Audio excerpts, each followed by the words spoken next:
ఓం శాంతి. October 13, 2020 Murali ఉంది. మధురమైన పిల్లలు, మీకు ఇంటి దారిని చూపించేందుకు బాబా వచ్చారు. మీరు ఆత్మాభిమానులుగా ఉంటే ఈ దారి మీకు సహజంగా అనిపిస్తుంది. ప్రశ్న: సంగమ యుగంలో ఏ జ్ఞానం లభించిన కారణంగా సత్యయుగంలో దేవతలు మోహాన్ని జయించిన వారిగా పిలువబడతారు? జవాబు: సంగమ యుగంలో మీకు బాబా అమరికతను వినిపించి మరణం లేని ఆత్మజ్ఞానాన్ని ఇచ్చారు. ఇది వినాశనం లేని రచింపబడి ఉన్న డ్రామా అని ప్రతి ఆత్మ తన పాత్రను ఇందులో అభినయిస్తుంది అని మీకు జ్ఞానం లభించింది. ఆత్మ ఒక శరీరాన్ని వదిలి ఇంకొక శరీరాన్ని తీసుకుంటుంది. ఇందులో ఏడవాల్సిన అవసరం లేదు.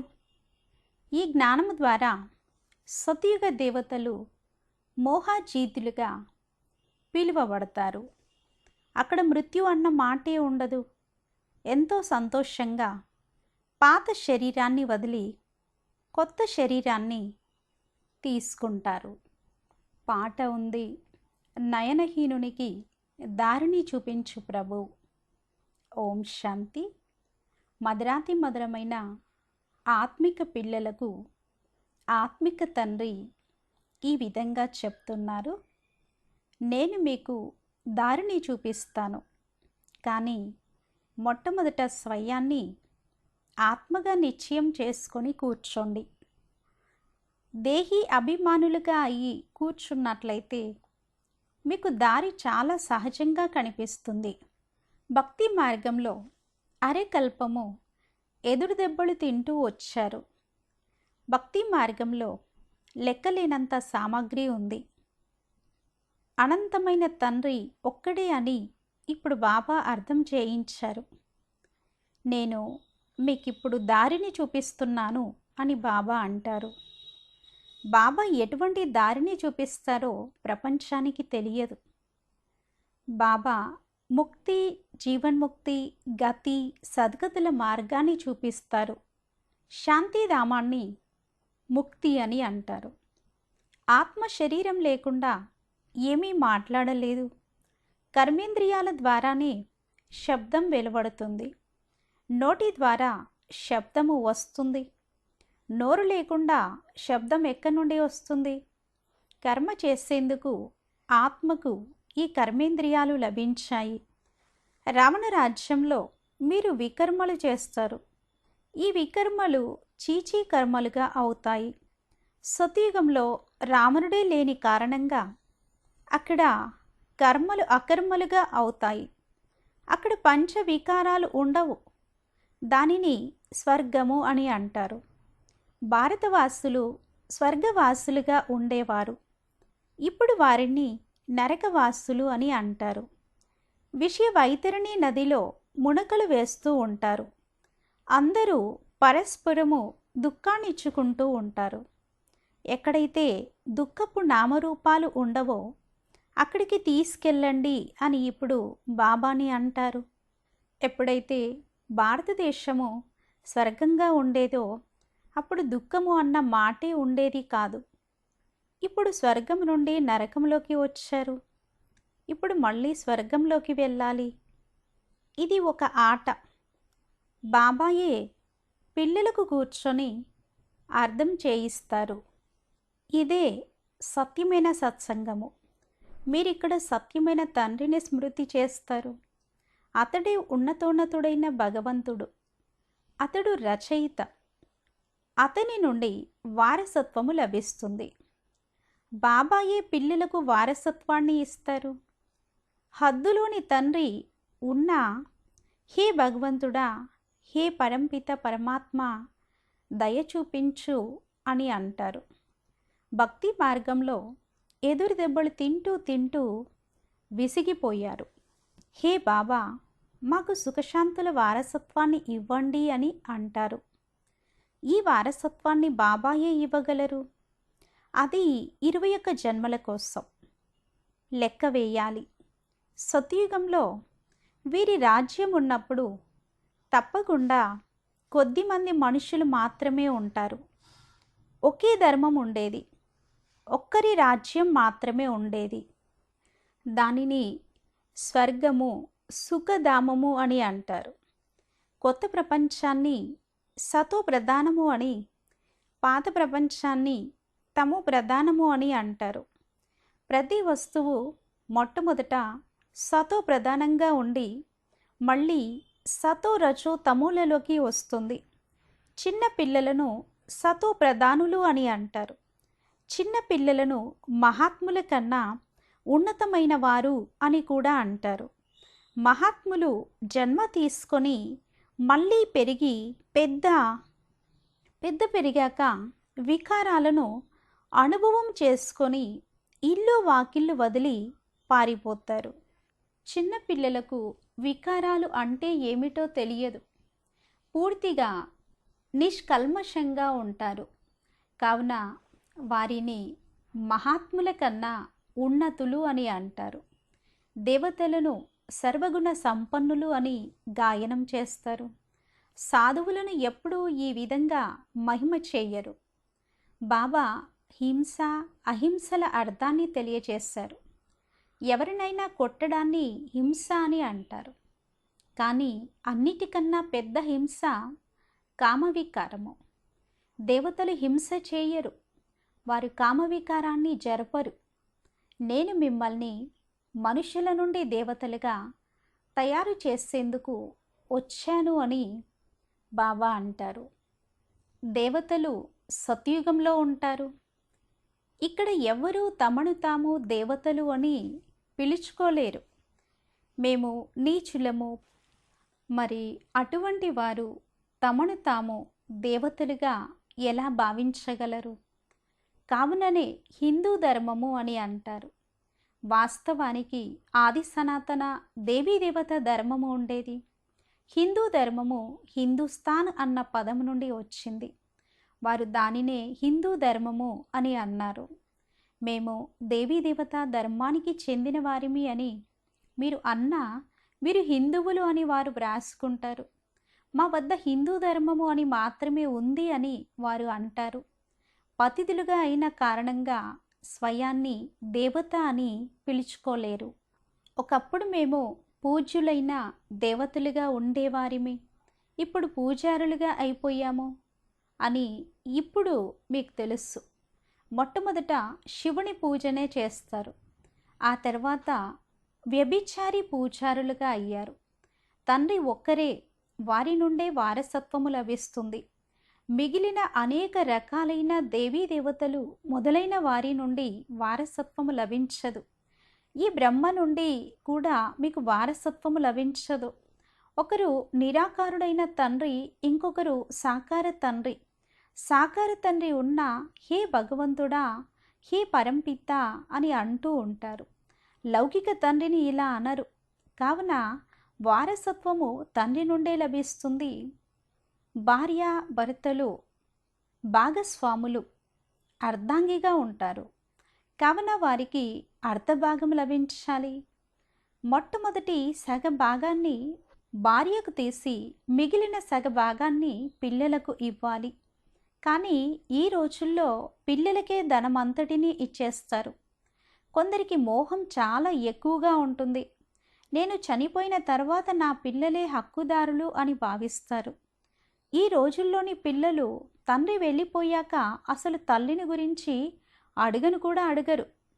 కొందరు మాతృ స్నేహితులుగా ఉంటారు, కొందరు మాతృద్రోహులుగా ఉంటారు. ఈ రోజుల్లో ఎక్కువగా మాతృద్రోహులే ఉన్నారు. ధనం అంతటినీ ఖర్చు చేసేస్తారు. దత్తత తీసుకున్న పిల్లలు కూడా కొందరు చాలా విసిగిస్తూ ఉంటారు. ఇప్పుడు పిల్లలు పాటని విన్నారు.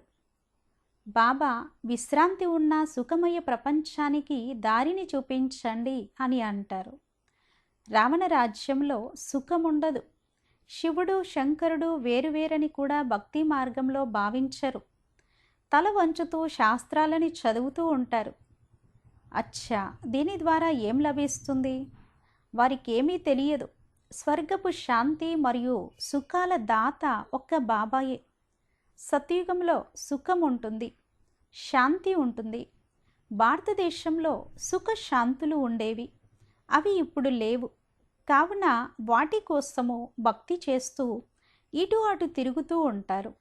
శాంతిధామంలోకి, సుఖధామంలోకి తీసుకెళ్లేది ఒక తండ్రి మాత్రమే అని ఇప్పుడు మీకు తెలుసు. బాబా, మేము కేవలం మిమ్మల్నే స్మృతి చేస్తాము, మీ నుండే వారసత్వాన్ని తీసుకుంటాము అని అంటారు. దేహ సహితంగా దేహపు సర్వ సంబంధాలను మరచిపోవాలి అని బాబా అంటారు. ఒక్క బాబానే స్మృతి చేయాలి. ఆత్మ ఇక్కడే పవిత్రంగా అవ్వాలి. స్మృతి చేయకపోతే శిక్షలు అనుభవించాల్సి ఉంటుంది. అలాగే పదవి కూడా భ్రష్టమైపోతుంది. కావుననే స్మృతి చేసేందుకు పురుషార్థం చేయండి అని బాబా అంటారు. బాబా ఆత్మలకు అర్థం చేయిస్తారు. ఆత్మిక పిల్లలు అని పిలిచే సత్సంగము ఇంకెక్కడా ఉండదు. ఇది ఆత్మిక జ్ఞానము. ఆత్మిక తండ్రి ద్వారానే పిల్లలకు ఇది లభిస్తుంది. ఆత్మ అనగా నిరాకారము. శివుడు కూడా నిరాకారుడే కదా. మీ ఆత్మ కూడా ఒక బిందువు, చాలా చిన్నది. దివ్య దృష్టి లేకుండా దానిని ఎవ్వరూ చూడలేరు. బాబాయే దివ్య దృష్టిని చూస్తారు. భక్తులు హనుమంతుణ్ణి, విఘ్నేశ్వరుడిని మొదలైన వారిని పూజిస్తూ ఉంటారు. మరి వారికి సాక్షాత్కారం ఎలా జరగాలి? నేనే దివ్య దృష్టి దాతను అని శివబాబా అంటారు. ఎలాగైతే బాగా భక్తి చేస్తారో వారికి నేనే సాక్షాత్కారం చేయిస్తాను. కానీ దీనివల్ల లాభమేమీ లేదు, కేవలము సంతోషం పొందుతారు.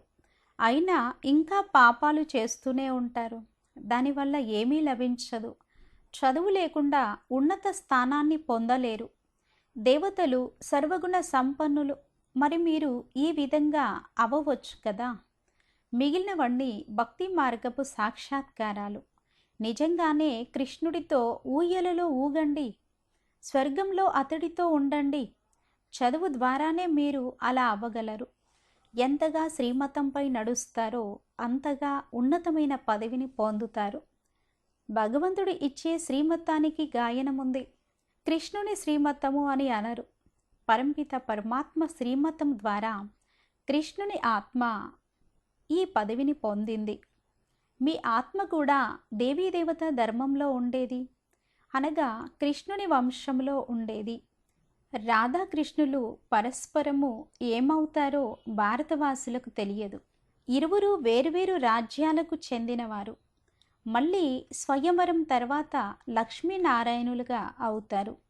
ఈ విషయాలన్నింటినీ బాబానే వచ్చి అర్థం చేయిస్తారు.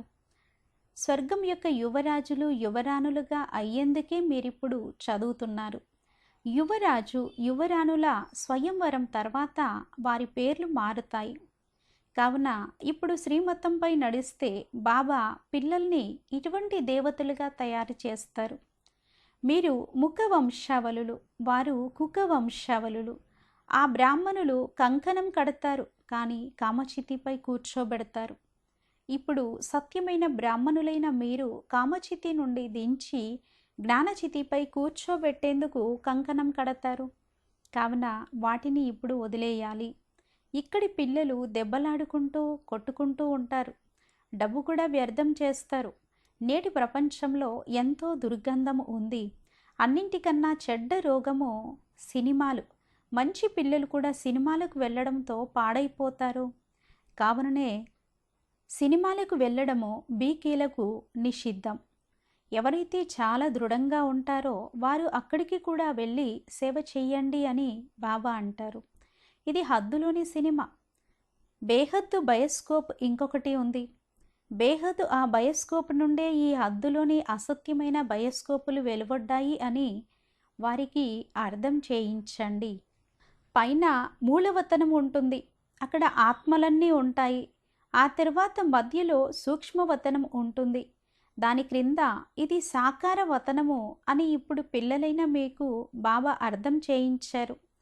ఆట అంతా ఇక్కడే జరుగుతుంది. ఈ చక్రము తిరుగుతూనే ఉంటుంది. బ్రాహ్మణ పిల్లలైన మీరే స్వదర్శన చక్రధారులుగా అవ్వాలి.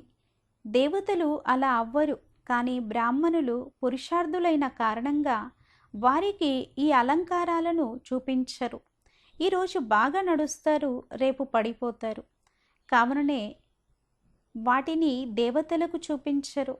స్వదర్శన చక్రంతో కృష్ణుడు అకాసురుడు, బకాసురుడు మొదలైన వారిని హతమార్చాడు అని చూపిస్తారు. అతడిని అహింసో పరమో ధర్మముగా చూపించారు. మరి అతడు హింసను ఎలా చేయగలడు? ఇవన్నీ భక్తి మార్గపు సామాగ్రులు. మీరు ఎక్కడికి వెళ్ళినా శివలింగమే ఉంటుంది.